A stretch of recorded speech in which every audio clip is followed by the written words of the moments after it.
Hello, everyone. Okay, so we're ready to start. So you're all very welcome to the last session of the 7th Annual KT Conference hosted by UCD in Teagasc. The conference is entitled Innovation in Agricultural Extension and Education Looking Forward. So my name is Anya Regan and I work with Teagasc as a social and behavioural scientist, and I'll be chairing this session. So obviously with the times that are in it, the annual conference, which usually would have seen us all come together, has been moved online to a series of webinars, and that has all been facilitated through the power of digital technology, and that is also the theme of this session. So we'll be looking at, in this session, the increasing digital technology that's happening in agricultural extension. So just before we begin, a little bit of digital housekeeping. So all sessions are being recorded, and they'll be available on the UCD YouTube channel in the coming days at UCD Ag Food. For anyone who is active on social media, you can please tag at UCD Ag Food and at Teagasc and use the hashtag KT Conf 2020. So please just note that the chat function is disabled for today's session. And during the panel discussions, we will be inviting questions from the audience through the Q&A function that is located at the panel on the bottom of your screen. So you can submit your questions at any stage throughout the session. Our 5 presenters today are Aoife Flannery, Nicholas McKenna, Sean McMahon, Shane Ganood, and Stephen Hyde. So we will start this session with the pre-recorded presentations, and the live panel discussion with our presenters will follow afterwards. So the topic, as I said, is about increasing digital technology in agricultural extension. I think we're all more than aware of the influence that technology has on our lives right now in society. I think anyone who has watched the Social Dilemma recently on Netflix might be more than aware now than they ever had been about the role that digital technology is playing in our lives. The impact can be extremely beneficial and positive, and then sometimes there might be impacts that digital technologies can have and bring with them that we might not have anticipated, and new challenges are introduced that we might have to address. So I think what the 5 presenters today have done is a really excellent job of covering how technology may change agricultural extension and advisory services, what that change looks like, and whether that change is positive, which it can be in many respects, but also what other new challenges might that change bring as well. So we will hand it over to the 5 presenters and hear what their research has found.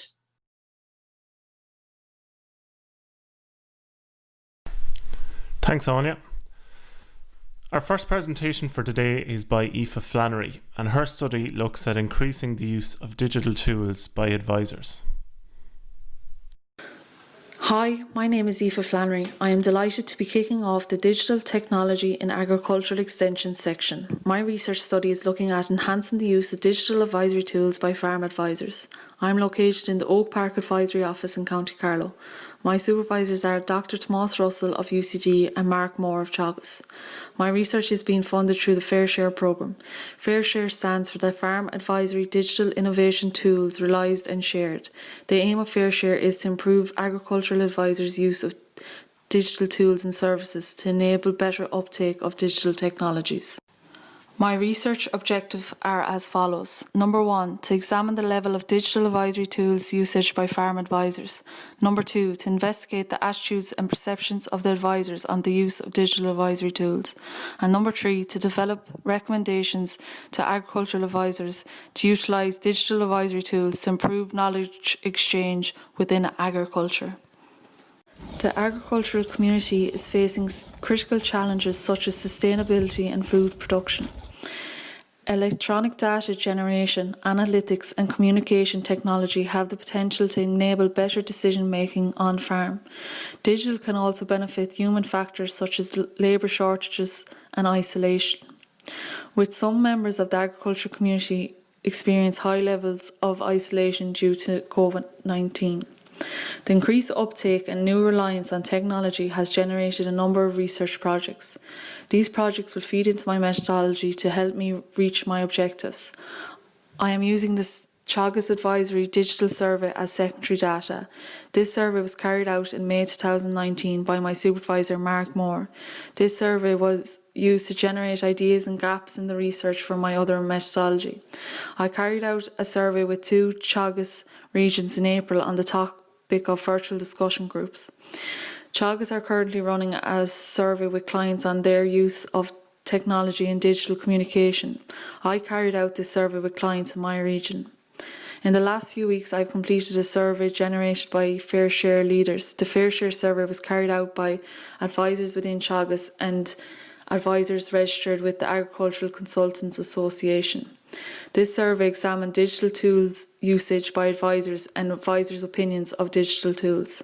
A case study is yet to be completed to finish off my methodology. Key findings to date. One of the key findings from the Digital Advisory Survey is that 80% of Teagasc advisors agree with the statement digital communication is a key component in providing a good service to clients. 60% of advisors agree with the statement that they're confident in their ability to use digital advisory tools correctly. When advisors were asked if there are incentives and supports in place for management and organisation, 47% of public advisors agree with the statement. 20% of Agricultural Consultants Association advisors agreed with the statement. More dry stock advisors agree with the statement compared to tillage and dairy advisors. 52% of dry stock advisors agreed, 44% of dairy advisors and 30% of tillage advisors. I will quickly run through the key findings from the virtual discussion group survey. Advantages of virtual discussion group. They are more flexible and time efficient, quicker to organise, farmers are more likely to take notes, can be used to deliver timely advice and useful to discuss short points of interest and get instant feedback. Disadvantages of virtual discussion group they are less practical than on-farm discussion group, less sociable, difficult to manage audience engagement. Farmers can become distracted and the technology is not suited to some clients. When advisors were asked how did they think virtual discussion groups would be used in the future, 72% said for timely advice, 44% said in between traditional discussion group meeting, and 68% said during busy periods on farm. Link was the preferred method used for virtual discussion group. The mode time for optimum length of virtual discussion group was 30 minutes. For advisors that used Link, 79% of them reported that engagement during the virtual discussion group was positive. For advisors that used Zoom, 100% of them reported that engagement during the virtual discussion group was positive. For advisors that used Link, 36% of advisors reported to have technical issues during the virtual discussion group, compared to 30% for Zoom. Thank you for your attention and I welcome any questions. Thanks, Aoife. Our second presentation for today is by Nicholas McKenna. A Nicholas study looked at using Link as a form of electronic communication in meeting the needs of farmers in discussion groups. Hello, my name is Nicholas McKenna and I have spent the last 2 years as a Walsh Fellowship student in the Teagasc offices in Longford and Kilkenny. As part of my Masters, I have completed this thesis titled An Examination of Link as a Communication Tool to Facilitate Farmer Discussion Groups in the Kilkenny-Waterford region. I was based in the Teagasc office in Kilkenny and my supervisors were Professor Jim Kinsley and Terry Carroll. The rationale behind carrying out this study is as follows. Teagasc operates discussion groups across all sectors which have been negatively impacted by COVID-19 restrictions. Therefore, these discussion groups are now being run through Teagasc's internal communication platform Link. Little is known about Link, so this study is to see how effective it can be compared with traditional discussion group meetings. The overall aim is to determine the effectiveness of using electronic communication in meeting the needs of farmers in Teagasc discussion groups. The objectives were to identify what farmers are getting from their discussion groups, to establish farmers' experience of using Link, to rank the effectiveness of using Link, to establish the relationship between openness to adoption and effectiveness of the Link discussion groups, and to identify if any improvements can be made.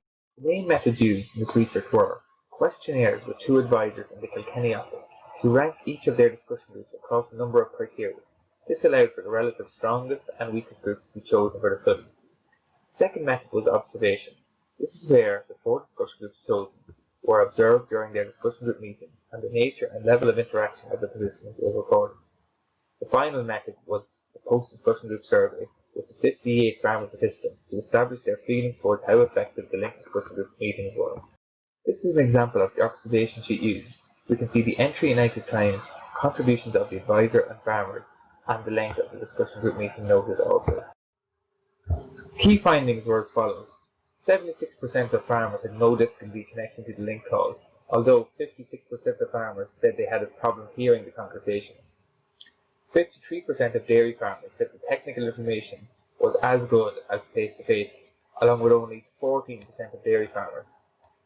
Socially, 80% of dairy farmers and 72% of beef farmers felt the social aspect was poor when compared to face-to-face discussion groups.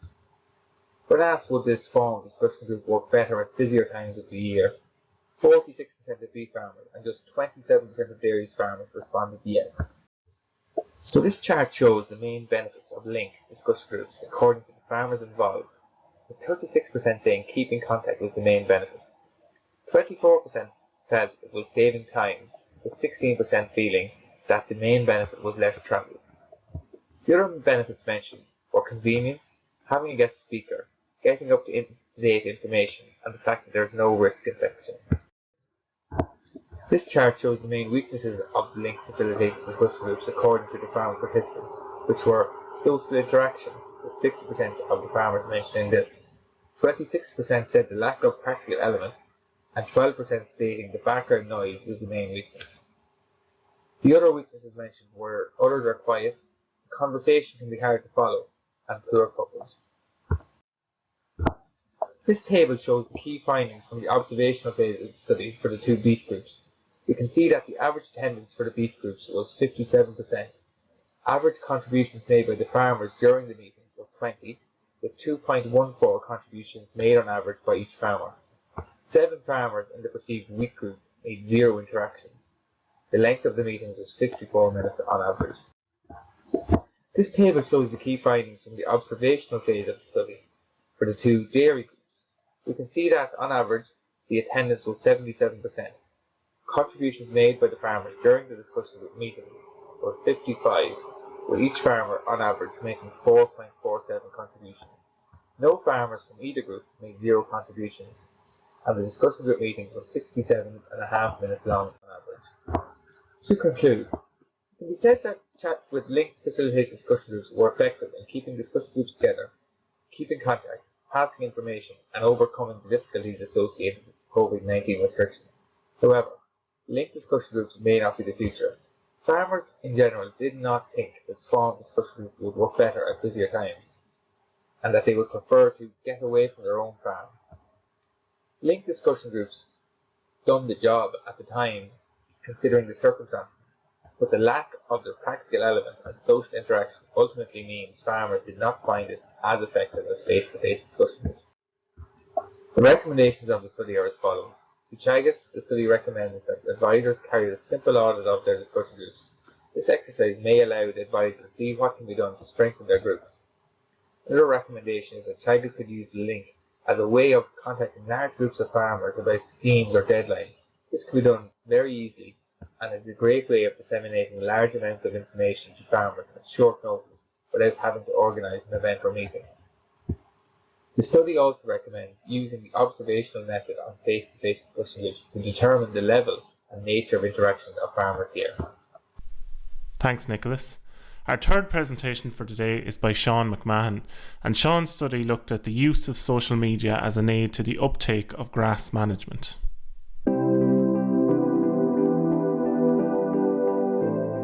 Good afternoon, everyone. My name is Sean McMahon, and for the past 2 years, I've been completing this Walsh Fellowship programme in counties Cork and Longford. I've really enjoyed this Master's programme and have gained so much knowledge on Ireland's agricultural industry, having worked with specialised agricultural advisors, some of the top performing dry stock and dairy farmers in Ireland, and also UCD lecturers who specialise in agricultural extension and innovation. The final part of this Walsh Fellowship programme was to complete a minor thesis on a topic of interest. For my thesis, I chose to investigate if content posted on social media can potentially influence decision making on farms. For the purpose of this study, I specifically focused on grassland management techniques. The adoption of grass measuring by farmers in Ireland is low. I have seen firsthand the many benefits good grassland management on farms, and I believe that if more farmers improve their grassland management and adopt new technologies, farms will become more environmentally and economically sustainable. I decided to investigate social media as a dissemination tool, as social media usage in Ireland is increasing each year. There are also more farmers interacting with social media now, particularly Twitter, and as a result, many agricultural organisations are now developing digital skills to promote products and practices online.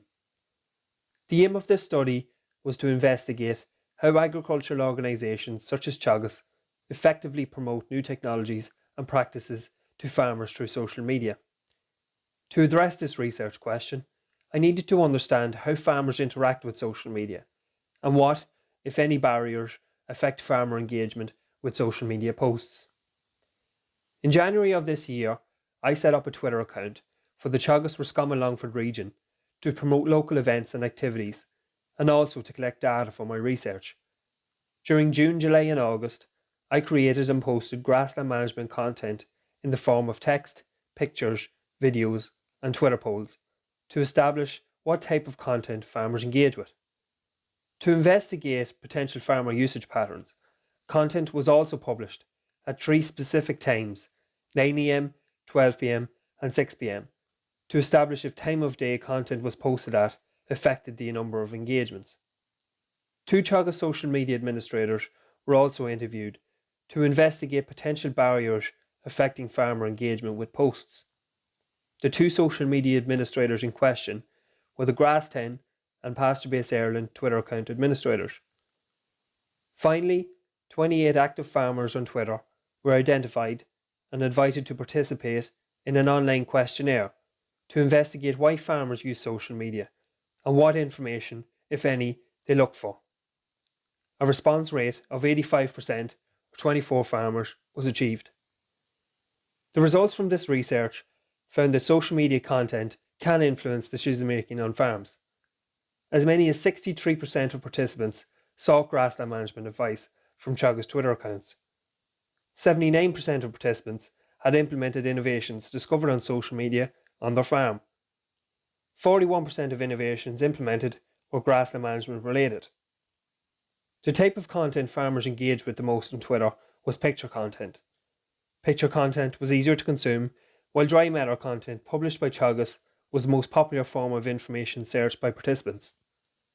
Platform management, content type, farmer behaviour and social media platform were all found to be factors affecting engagement. Platform management included time content is posted at, quality of content and consistency. Content posted at 9 AM received more engagements in this study than content posted at 12 PM and 6 PM.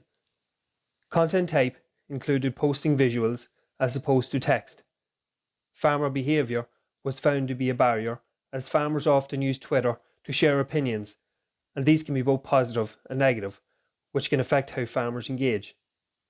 The platform itself was the final barrier, as farmers use different platforms for different reasons. This study found that group conversations are more likely to occur on Facebook rather than Twitter. Recommendations for this research are that administrators should use visuals as opposed to text when disseminating important messages. Content should be posted at times when farmers are engaging and browsing through social media.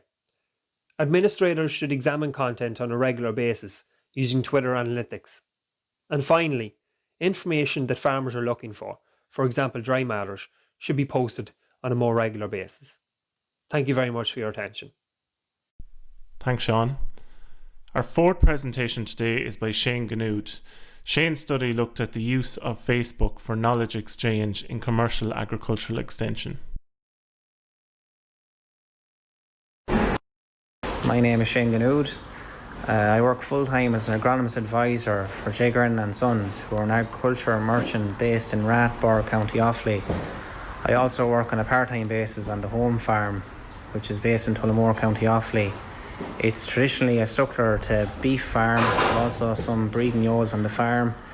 Last year I decided maybe to take the jump into dairying, so starting from next spring we're going to be milking cows. undertook this Masters in Agricultural Extension back in 2018 on a part-time basis. For the Masters, the topic of research which I have carried out is evaluating the effectiveness of Facebook as a knowledge transfer tool to farmers. So, to give you some background to this study of evaluating the effectiveness of Facebook as a knowledge transfer tool to farmers. As I said in the introduction, I work for an agricultural merchant. Agricultural merchants have an important role to play under the Agricultural Knowledge and Information Systems umbrella, which is also known as ACIS. ACIS describes the exchange of knowledge and support service between many diverse actors in rural Ireland. Many agricultural merchants offer in-house advisory services to their clients. As a consequence of the COVID-19 pandemic, we had to find alternative ways of communicating to farmer clients, as traditional and personal meetings were more difficult with restrictions that were imposed. Through Jaegern and Sons, we were using Facebook as a means of communicating important messages to our farmer clients. It was my objective to find out the effectiveness of these messages and how much information was being obtained by farmers. Some of the other objectives I had while conducting this study was to analyse the characteristics of farmers in County Offaly who use social media, identify the role social media had to play in transferring knowledge to farmers during the COVID-19 pandemic, identify how agronomist advisors evaluate the effectiveness of social media and in particular Facebook at delivering key messages to farmer clients. For the study methodology, this research was carried out from the start of March to the end of July 2020. The locus of this research was Jaegern and Sons. There were 3 different methods used to obtain data for this study. I conducted an online short questionnaire among farmers which I had email addresses for in the Offaly region. There were 135 farmer respondents. I carried out a questionnaire of our own in-house agronomist advisor team where I had 13 respondents. I analysed analytical data from Jaegern and Sons Facebook page.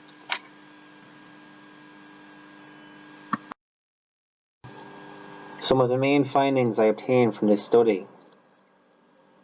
Respondents who had formal agricultural education completed were more likely to use social media to obtain agricultural information. Smartphones were the device of choice for farmers accessing agricultural information on social media. Facebook was the most popular social media platform chosen by farmers in this study. Weather was the topic of most interest to farmers as they searched social media for agricultural information. There were 36% of the respondents who accessed Jaegern and Sons Facebook page who said they have obtained agricultural information which they could use on their own farm. This highlights the effectiveness of Facebook as a tool to transfer knowledge to farmers. There were 42% of the respondents who said they'd increased their use of social media during the COVID-19 pandemic. All of the agronomist advisors in this survey were in favour of social media training. So my recommendations after carrying out this study are: training is essential to harness social media and Facebook's full potential as a tool at delivering agricultural information to farmers. As observed from this study, there is a requirement for continuous professional development among agronomist advisors and the importance of utilising social media as a tool and extension going forward.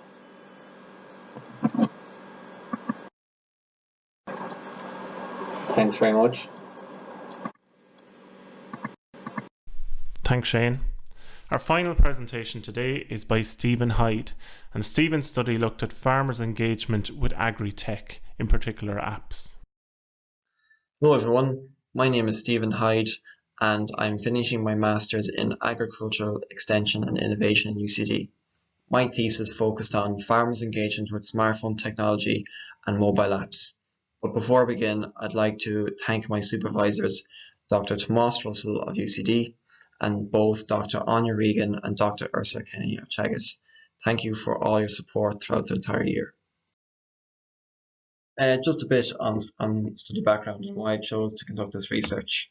As we all know, smartphones are becoming increasingly popular in both our personal and work lives, but despite the many advantages in this technology, the adoption of smartphones and mobile apps in the agriculture sector is lagging behind other sectors. Numerous studies do focus on the adoption rates of this technology, but are focusing less on the engagement with smartphones and mobile apps. So therefore, this thesis will examine farmers' attitudes and engagement with smartphones and mobile apps within the dairy and beef sector in Ireland. So just to illustrate again, the gap in this research of how farmers are engaging with software and decision support tools such as smartphones, mobile apps, really wants me just to identify and see how farmers are engaging with this technology. So the overall aim of the study is therefore to analyse the findings from the objectives, to explore any potential gaps between the apps currently available on the market and currently available to farmers, and what farmers express as their values and needs in relation to smartphones and apps. So what are they really looking for? And this has led me to my research objectives. My first objective is to develop an understanding of dairy and beef farmers' attitudes towards this technology and the values and needs which is driving their engagement and non-engagement. My second objective is to develop a guide or a set of recommendations to aid developers in the creation of user-centered smartphone apps. So to consider the end user and consider the farmers in design. This is to enhance the utility of smartphone apps for Irish farmers and support improved engagement across the farming community. For my methodology, I had to ensure that any farmers chosen to participate did own and were actively using a smartphone for farming purposes. For this study, apps were restricted to farming work and apps that could only be used for farming or agricultural purposes. So I conducted 10 semi-structured interviews consisting of 5 beef farmers and 5 dairy farmers, but also farmers with different age groups and varying herd sizes. Key findings and results from the research show that there was an overall positive attitude towards this technology and that farmers were open to adoption of apps. Although there was a clear lack of knowledge of the benefits of smartphones and app use. For example, some farmers just weren't familiar with some of the features and benefits of the apps which they're currently using. It was found that engagement is higher among dairy farmers and of farms with larger herd sizes, and that different apps entail different issues and problems. So some apps had issues with ease of use, and then some apps had issues with connectivity. The identified barriers of adoption and engagement were lack of awareness. This was both lack of awareness of the benefits of use, but also lack of awareness of the existence of apps which are currently on the market. Lack of confidence. Some farmers just felt they didn't have the ability or capabilities of using the app for work purposes, and this was acting as a barrier of adoption. Ease of use. Some farmers just felt that it was too difficult to use the apps and it was easier to resort back to older methods. Interface. Numerous farmers mentioned that there was either too many options on the screen, or again it was too difficult to use, or there was ads on the screen which was causing interface problems, and again resorting back to older methods. These findings have led to development of a set of recommendations. App developers and creators must make sure that farmers and the target audience are aware of the benefits of use of these apps, but also aware of the existence of these apps. Interface and user-centered design is of the utmost importance. These developers must take a user-centered design approach and consider the farmer when designing these apps. For example, interface. Navigation can act as a barrier to engagement. App developers need to ensure that navigation is easy to use and not slowing down farmers when using them for work purposes. Security and connectivity are also acting as barriers to adoption and to engagement. Security is very important to farmers, but having to continuously log into an app is leading to frustration and leading to farmers resorting back to older methods. Similar to connectivity, if a farm has poor signal strength, it's important to have a backup option that farmers can continue using the app for work purposes and later log on to their Wi-Fi and upload the data. And this is similar to support. Farmers continue to mention that they'd love to see demonstrations of an app at the likes of ploughing championships or other agricultural shows, and trusted advice from friends and family, but also from an ag advisor was mentioned as it would be a major motivation for adoption. So that's my study. I thank you for listening, and I welcome any questions.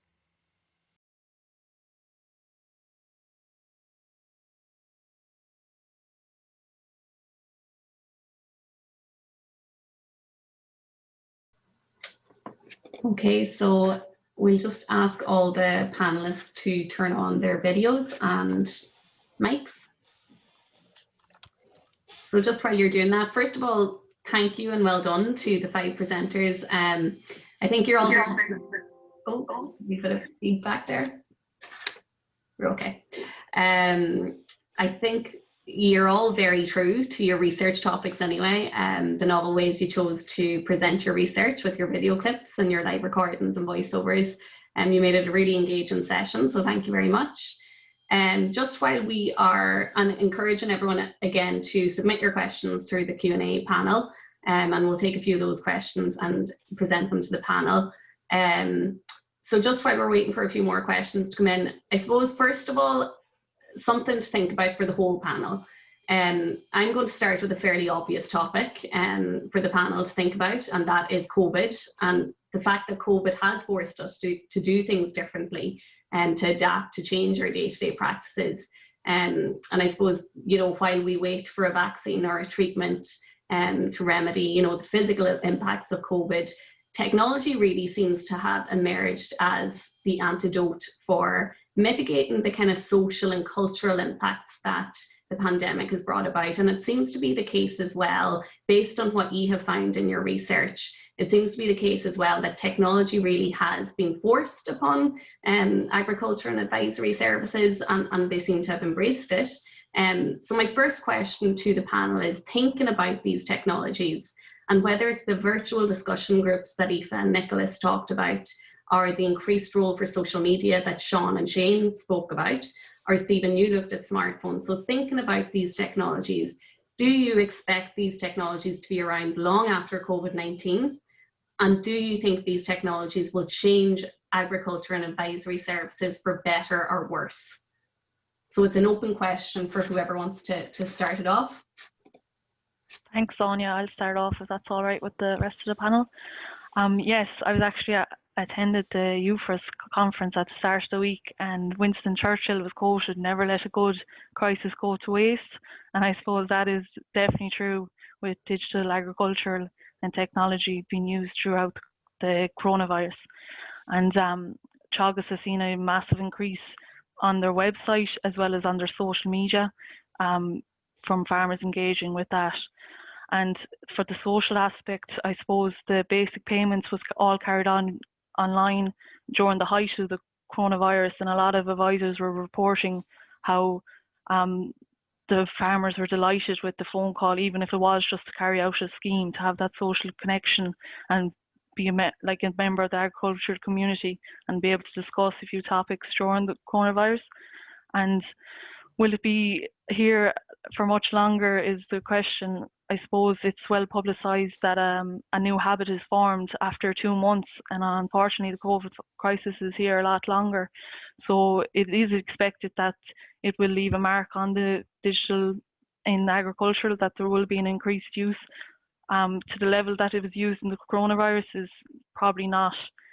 Like, farmers are social beings, they like to attend discussion groups in person, and where virtual discussion groups can be used, I suppose, maybe in timely advice, or if there's a new scheme coming out, to just gather farmers and to brief them on stuff like that. So I'd say it's somewhere in between with what the digital will end up after the COVID. Thanks, Aoife. And I might just pick up on something you said there, the social aspect, because I think, Nicholas, that's something that you found in your research. You find the social interaction, the practical element, to be the main weaknesses of virtual discussion groups. Do you want to speak a little bit more about that? Yeah, so it is probably the biggest weakness of the digital. It is remote, and the farmers aren't face to face, and you're not face to face with your advisors. But any contact is better than no contact. And I suppose when you were forced to go remote, the farmers did appreciate the effort in making the contact.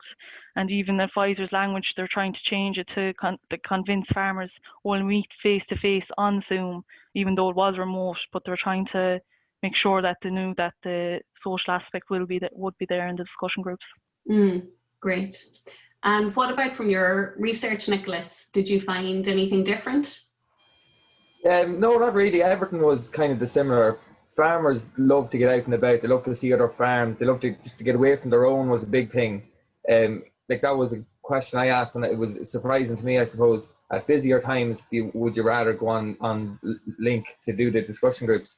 And most of them said that no, they would prefer to still go away, get away from their farm. It's an opportunity to see something different. And that social, practical interaction, without that, you could probably see the downfall of a lot of discussion groups, maybe of weaker discussion groups that need that social interaction to keep going and keep moving forward. Because you could see when I done the observation, some of the weaker discussion groups, a lot of members said nothing. There was one discussion group, 7 members out of, I think, 15 said nothing for the whole duration of the 54 minutes. So you can definitely see that lack of social interaction could lead to the downfall of a lot of the lower standard, the lower ranked, we'll say, discussion groups, potentially, but definitely Link has a role to play in keeping them going during COVID restrictions. Sean, did you say you set up the Twitter account in January? Was it as early as January? Yeah, so I set up the Teagasc Roscommon Longford Twitter account in January. But I suppose going back to your first question on COVID, I suppose the quantity of posts that Teagasc, both the national page and the regional pages that have been posted this year is, I would say, far surpassed what they might have expected to post.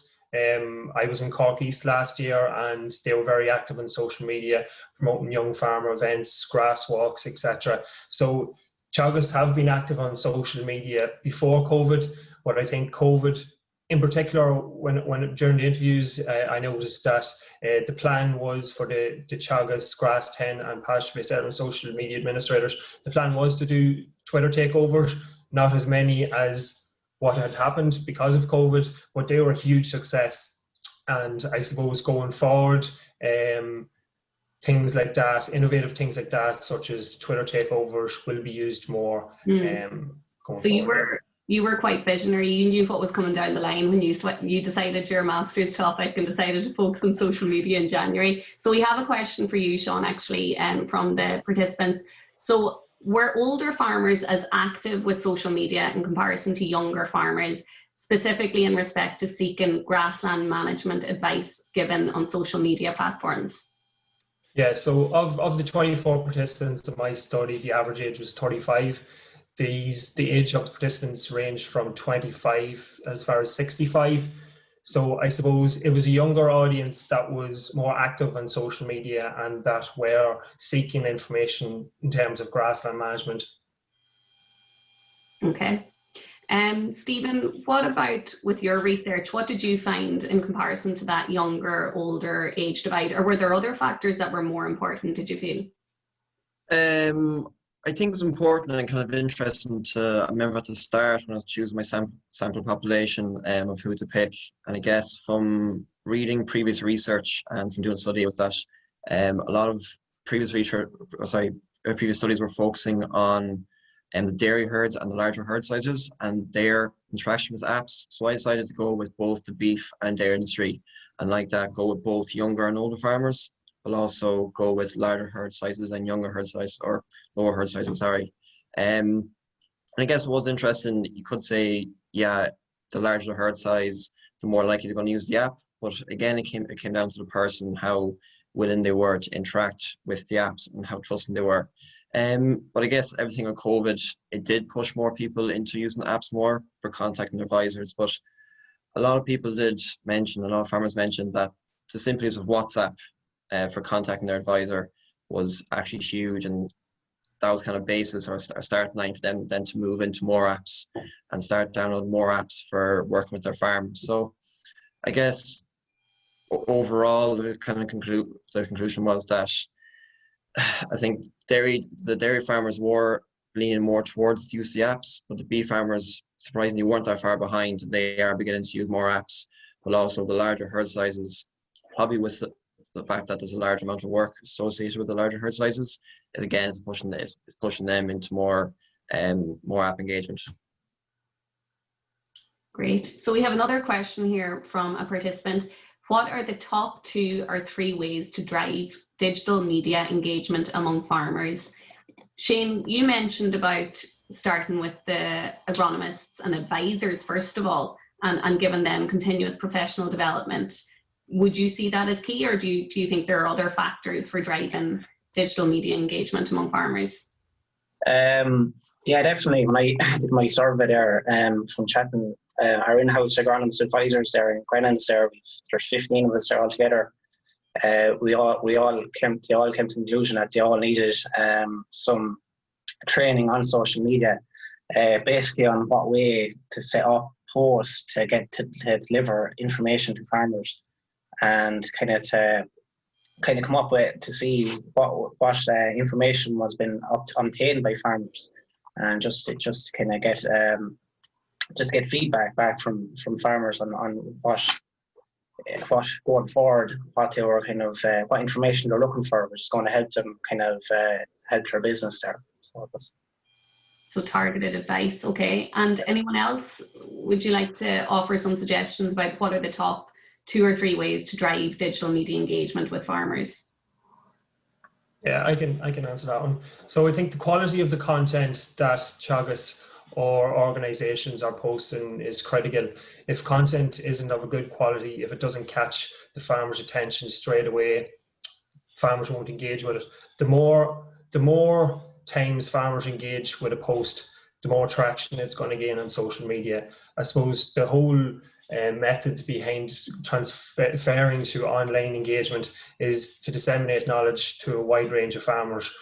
So if more farmers are interacting with your content, it's going to reach a wider field online. Yeah, I found that as well. The more interaction you had with your farmers, definitely the broader, more people it was reaching. So I found that video post was the most effective way of reaching farmers. And if there was any lightheartedness or a bit of humour in them as well, farmers, kind of entertainment value, I think farmers picked up on it more, and they were more going to react with the post as well. So they were. Great. So here is a slightly different question from the participants. Did any of you find that overuse of technology can impact on brain health or mental health? So positively or negatively, they don't say, but I think you can consider whether there are positive or negative impacts on mental health because of overuse of technology. Did anyone come across that in their research or think about it in their research, even based on their findings? Yeah, it came up in my findings chatting to advisors and stuff, that the e-extension and remote, they found that they were working a lot more hours than they would have been if they were based in the office, and that maybe clients thought they had more access to them when they were working remotely and being able to contact at all hours. And I suppose for farmers as well, there was noted that the WhatsApp group for discussion groups were a lot more busier during the COVID period, and I suppose farmers were kind of not sick of it, but like when it was binging, when they were trying to do work, they said they muted it during the day and would use it then and check in at evening and stuff like that. So I suppose digital, you're kind of competing for the farmers' attention. So like farmers have Teagasc, and as Shane said, reps from other companies contacting them and trying to keep them in the loop. So they would get kind of tired, fatigue would set in after a while. Mm-hmm. Did anyone else come across that aspect in their research? I suppose during mine, in the benefits, it was more of a positive. I suppose the farmers, like, as you know, farming can be a lonely kind of a career, and a lot of farmers said that keep in contact. They just wanted to check in with each other, especially during the real tight restrictions where they couldn't have any farm contact. Just keep in contact really helped them to just have a chat, and you could see that before the discussion would start. Some like they just having a good conversation talking about, let's say, football or hurling or that kind of thing, and it really, you could see that it really was benefiting them that way, and that would be a main positive, I suppose, of the media and that kind of thing. Sean, you're nodding as well. Did the same thing come through in your research, that positive social aspect? Not as much. No, well, social media posts in general was positive, because farmers who seen information on social media were likely to, so if they seen an innovation that someone else was doing on the farm, they seen the benefits of it, they were more likely to adopt the innovation on their farm. So it impacted their decision making in a positive way, and not so much in a negative way. Okay. Stephen, with your research, you were looking at, I suppose, apps generally and smartphone use more generally. Did anything come up around mental health, or sort of an over-reliance on technology, or a burden of technology? Did any of that come up in the interviews that you carried out with farmers? Not as much. As Sean said there, having a positive post online or even news, or as mentioned before, like having an advisor kind of positively push an app or recommend an app is a major start, or a major way to get the farmer to engage in the app. And pretty much all farmers that were interviewed said that if they heard from either a neighbour, a friend, or an advisor that this app is great, it's going to work for you, it benefits us on the farm, they are going to start it. But like that, there wasn't many mental health issues or anything, but there was a couple of frustrations where if they tried an app and it was like causing problems on the farm, whether it be problems with signal, or even just tagging cattle or dosing cattle, and they go to use their phone and their hands are covered in muck. Some of them find that awful annoying, and they said that they go back to older methods of just paper and pen, and that's including my own family, my own father. And again, like, it's at times then they were like the frustration they were taking from that one app. They were kind of saying, sure, look, if it's working for me with pen and paper, I'll stop using that app. And then there's kind of a knock-on effect to other apps. But no, using technology, in my research, there wasn't any mention of any health issues or anything like that. So that's a really interesting insight, I think. And I suppose that's sort of what led you to make the recommendation around more user-centered designs, being focused on app development. Yeah, so kind of when designing an app, like, make sure you put yourself in the farmer's shoes and what jobs they're going to be doing. Like, there's no point, like, for example, the pasture-based app, it's a great app and farmers love it. But some farmers mentioned that when they're using the older kind of system, it was much more simple. There's only a few options on the home screen to measure your grass. But then the new system has gone kind of far too technical, they used, and said that even though it's great having new options and more opportunities to take in info and gain insight on the farm, they're saying that when you're out actually measuring the grass, there's so many buttons, and some farmers said they're just not as good as they're on their phone as they are on their laptop, or younger people. So they said that having all those options just got really annoying, and again they end up going, no, I'm going to go back to using pen and paper and go home and use a laptop. Okay. Like that, just kind of make sure that they put themselves in the farmer's shoes, and that when they're out, and even if it's raining like it is now here in Galway, to make sure that if they're, like, sometimes when water is on the phone, it can't be used, and then they're stuck. So make sure it's as simple as put yourself in the farmer's shoes. Okay, so the importance of interface and user-centered design. We've another question here from a participant. Does the panel think that technology can help advisors target advice more effectively? So, Nicholas, can I ask you what you found through your research?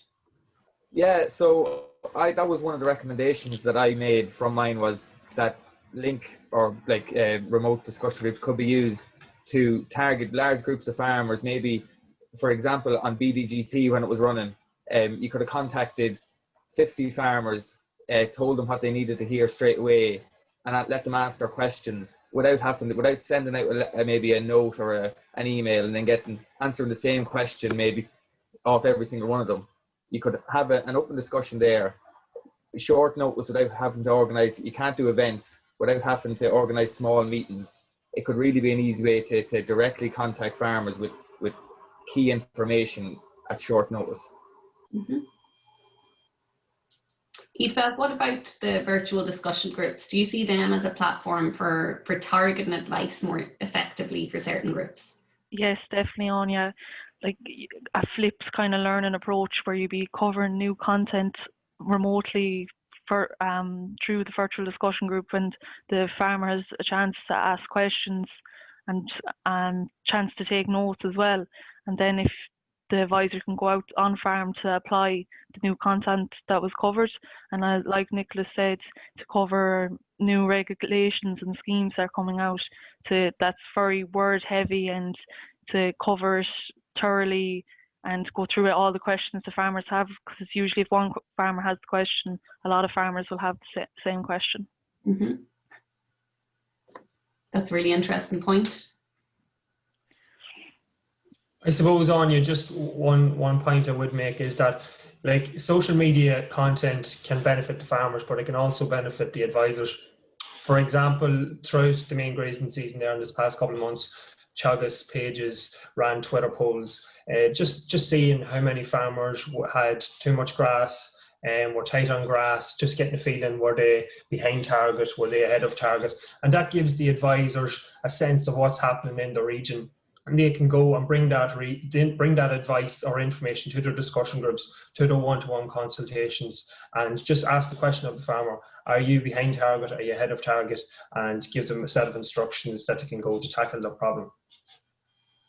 Yeah, brilliant. So what I'm hearing from you is that idea of using social media not as a one-way dissemination tool, but very much as something to hear what other people are thinking, or what they need or what they want, and using it as a two-way communication tool. Exactly, yeah. Okay, so on the topic of social media, we have another question. To what extent is the growth of social media driven by other things other than agriculture, and how can we as advisors ever hope to use all these different channels? So any thoughts or recommendation from what you found in your research? So I was involved in the farmer survey that Teagasc are currently carrying out, and it was found that the most popular applications used on farmers' phones are WhatsApp, Done Deal, Weather, and banking online. So farmers are part of the wider world, and they're carrying out a lot of tasks on their phone. And as the farmers' kind of digital literacy and capabilities increase due to the use of apps like Done Deal and banking online, it's hoped that they'll then their confidence will be built up using these apps, and can make the transition to use apps such as PastureBase and profit monitors and NMP as their confidence and the abilities of using the apps increase. Mm. So would you be suggesting, Aoife, that rather than being, of course there's hundreds of apps out there that advisors could be getting stuck into, is it a case of looking at the key apps that farmers themselves tend to use and having advisors become familiar with those? Yeah, and kind of telling the farmers, oh, it's very like Done Deal, you go in, you enter, there's a drop down, you enter it, and kind of just making it that, giving them the confidence that they would be able to manage a digital application that Teagasc have, and kind of linking it to what the farmer already is using. Because one of the findings from your studies, Aoife, was that, was it 60% of advisors agreed that they were confident in their ability to use the DATs correctly, the digital advisory technologies correctly. So 60% is a high number, but probably not high enough, in the sense that a lot of farmers will rely on their advisors to support them with digital literacy and digital technology. So what do you think is needed to support advisors to increase their digital literacy and confidence levels? Yeah, I suppose it's like learning anything new, you have to practice. And with the digital advisory tools, they're kind of seasonal. So if you're using NMP, you're only really using it in derogation or soil samples. So when you go back to next derogations, you're nearly learning how to use the digital application again, or you'll forget some stuff. So it's, I suppose, practice and a lot of training and learning off advisors that are using the applications in the region, and I suppose access to the technologies that are available in the region, and just making them more aware of stuff like that. We have just a few minutes left, and I think we'll end on this question, because I think it's one that does come up a lot, certainly when we're talking about digital technologies and farming. Do the panel think that there is a lot of teaching or mentoring from the younger generation to the older generation on agri-technology? I'll start, yeah. Definitely, yeah. Like, I think just, I think as a younger age, we've gotten used to these, like, for my instance, apps more, grown up on even social media apps, we've gotten used to our phones more. So I guess even growing up on a farm here, I've been trying to teach my dad how to use apps more. As Eva says, just simply just done deal, a banking app and WhatsApp. And even from my experience, but also from my research, it's clear that even just showing the apps, showing the simple ways to use these apps has definitely shown a positive behaviour and a positive attitude towards them and towards the farm as well. Again, just taking WhatsApp for example, having the benefit of being able to just quickly text your advisor, or even text like a group of farmers that they might have a group in. Just having that, also being able to talk face to face when advisor comes to a farm, but also being able to talk to them when they're away on WhatsApp is definitely proven crucial to help advisor anyway. So yeah, I do think education from the younger generation is important, both in advisory and both in just general lives, through either being a neighbour of a farmer or a son or daughter of a farm. Yeah, I'm kind of same as what Stephen is saying there. Kind of farming here as well, between a partnership with my father here. He kind of he'd be always asking me for different advice on apps on his phone. That there, even last week there, we're trying to register calves and we're trying to do it on the Herdwatch app there, and just kind of constantly kind of updating them on even banking and Teagasc advisor, or in Grennan's when you don't order a meal or anything, you can go onto the online and order a meal, and just constantly updating them on how to new technologies that are coming on. So. Okay. Yeah, I definitely think members of the family have a real influence on farmers, and even advisors reported that, like, they'd have teachers in the family, and what they were using for their virtual learning, they were applying to the virtual discussion groups. So stuff like that was reported. So I think family members and the younger generation have a real part to play in encouraging farmers to use more technology. Great. So we're coming up to the last minute of this session. We had loads of questions in, and just unfortunately we couldn't get the time to answer them all or present them all to the panelists. But hopefully everyone took something from the session. I certainly found it very interesting. I think we'll end on a little poll of our 5 panelists. Agricultural services, extension services in 10 years' time, do you see them dramatically different and altered by digital technology? Yes, definitely yes, no, or maybe. Shane? Yes, but I think that the face-to-face still has a place to play in it. Okay, Nicholas? Probably no, because I think one of the best things that Teagasc has is advisors on the ground, really working with farmers. And if you lose that touch of, personal face-to-face contact, you're probably losing the key aspect that makes Teagasc what it really is. Okay, Stephen? I'd say a bit of both. It's as the lad said, it's important to have both, and it's important to have face-to-face and that social interaction, but it's also important to have technology on the farm, and if an advisor is away, it's important to be able to ring them or even use an app to contact them. Aoife? Yeah, I'll follow Stephen with the maybe. I suppose both is needed, digital and the face-to-face, and I see Teagasc and other extension services following mixed approach. Okay, and then Sean? I hope not, because you can't replace the emotion in one-to-one consultations and discussion group meetings. Digital technology is sort of the go-to now for a lot of organisations promoting service, but I hope that the Teagasc advisory model, in particular the one-to-one consultations and the discussion groups, are still here in years to come. Great. So in a sentence from the 5 panelists, I think the sentiment is digital technology is here to help, but not to replace. Is that a fair assessment? Great. Well, thank you all so much again. Really interesting to hear about your research. And that's it for our session on digital technologies. I am going to hand it over to Monica now for the wrap-up session for the overall conference. So the people on this session will just turn off our videos and mics. Thanks, everyone. Hello, everybody, and thank you very much, Anya and the panelists, for what was a really interesting session. And when you were talking there about intergenerational, I suppose, knowledge transfer on the use of digital tools, I have to say that as one of the older generation and as a bit of a digital dinosaur, that I'm learning so much from working with these fantastic young people. When we started this program going back 10 years ago between Teagasc and UCD, it has gained momentum every year, and we started the Knowledge Transfer Conference in 2014 as a means of disseminating and sharing the findings from the students' research. And since then, we've had the addition of a taught program and an increasing engagement with a wider range of actors in the agricultural knowledge and innovation system.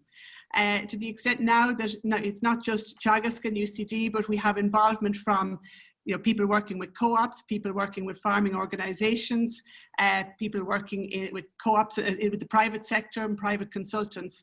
And we've also had a growing engagement with AHDB in the UK. And I suppose as a sign of this wider engagement, in 2018, MOCRA and SkillsNet came on board and started to sponsor people who are working, active practitioners in knowledge transfer with farmers to do this, do a taught masters part-time over 2 years. And one of the, I suppose, benefits of this is that there's a lot more networking going on between the various actors, and hopefully in a quiet way, this is leading to greater levels of knowledge exchange that will help to support farmers in facing both the challenges and the opportunities that are coming their way. So it gives me great pleasure to welcome Thomas Duffy, who is the president of MOCRA na Firma, to address this closing session. Over to you, Thomas. Thanks very much, Monica, and thanks again for the opportunity to speak here. I know I was in attendance last year, and I know my successors have been on board since 2018. It's always a fantastic, the standard and the quality of the presentations here from the students is equal, if not better, than many of the other conferences that I've been part of and listened to. So I just want to, I suppose, take the opportunity to say an incredible well done. Over the 2 days, there's been an absolutely brilliant standard. And certainly I think everyone on has learned a lot. I suppose just in closing, I think there are 2 main takeaways that I would take from all the presentations. And I'll touch on them kind of separately. The first one would be a question around the underlying importance of trust. No matter whether you're trying to get people to engage with a new app, or you're trying to encourage people to diversify their income, or invest in rural Ireland, or look at a problem in a new way through the ACAS system or through the advisory. Ultimately, the thing that's very often lost in the very complicated structures that we now do is the question around trust. If a farmer trusts an advisor, then they are more likely to take that on board. If they fundamentally do not trust an advisor, or they have never had the opportunity to build trust in an advisor, then you're facing an uphill battle. Farmers are by their nature very individualistic, but they will make judgments on people. And when they make that judgment on a person, it's very hard to shift that one way or another. So the question is, I suppose, how do we build confidence and trust in the advisory surface especially in challenging times like this. And I suppose the only way that I have ever seen, and we see this in our own organisation, the only way I've ever seen to build trust is repeated, consistent engagement. And I know this is something which a lot of advisors, myself in a previous role would have said as well, have said one of the big issues, I suppose, is around the fact that a lot of farmers are requiring advisors to do paperwork. That work doesn't build the trust that they need. On-farm visits build the trust. Problem solving builds the trust. If I know that I can pick up the phone and ring somebody and ask them a question and get a very straightforward answer, then I will have trust in that person to go back to them the next time. If next time it happens to be a text message or an email or a webinar, I'm certainly going to be more willing to engage with that person. So I think no matter how we look at the question of knowledge exchange, fundamentally that question has to be there at the very beginning. How do we build trust? The second aspect, I think, and I noticed that a lot in the questions, certainly in the last session, but I think probably throughout as well. I think sometimes we can underestimate our ability to adapt and to change. There was a lot of questions in the last session around the age. I think when we look at what has happened, particularly, and I'll give a novel example, when we look at the uptake of online mart use, I think that shows a very clear example where an age demographic that people would have been skeptical of taking up a new technology embraced it because there was a reason to do so. And I think sometimes we can be very conservative in the agricultural community, and we can be very concerned that a measure may not work without actually giving it the opportunity and the time to try it out. We have seen a huge uptake in the trading of online platforms even before that in Dundee. There's a wonderful image that I have framed in my house, and it was an example of where I had shown my father how to use Dundee. And my 92-year-old grandfather was looking over his shoulder, amazed at the idea of this. And I think that really does show when you get the opportunity to show people new technologies, it's not age, but rather attitude. As the leader of a young farmers organisation, I can say there are probably members under the age of 35 who people would assume would be very technologically savvy and advanced, who are every bit as hesitant to engage as some people who embrace it well over the age of 65. And so I think we need to make sure that technology and the way that we talk about technology is not an age question, but rather an attitude question, and how we can embrace technology in our day-to-day lives. COVID has been an absolutely devastating element to every single sector, but especially in the agricultural sector in terms of engagement. Farming is by its very nature a very isolating profession. It has robbed us of many of the opportunities like discussion groups, like workshops, to engage with each other. MOCRA is no different. We have had to change many of our approaches and many of our activities to try and continue some level of engagement, but it is undeniable that we have lost that social element, and that could be very, very dangerous. I think we need to, I think what we desperately need to do, however, is we need to remember that there are opportunities here as well, that the opportunities include the likes of embracing new ways and new approaches. I think the question around integrating question and answer sessions, the attitude of instantaneous responses to queries by advisors are all brilliant steps forward. I think that what really is maybe needed now is a very progressive mindset in agriculture, that we would see the protection of rural Ireland through the progression of agriculture, but that those have to be provided first and foremost in to the primary producer. We see the industry advancing ahead of us. I think we need to see steps in order to try and advance the primary producer's role in this, whether that be involvement in price setting, whether that be involvement in knowledge transfer and recognizing peer-to-peer learning. So, okay, I think on that, I'm going to hand you back over to Monica. Thank you very much for listening to me speak. And again, a huge well done to all of the individuals who presented today. Thank you very much, Thomas.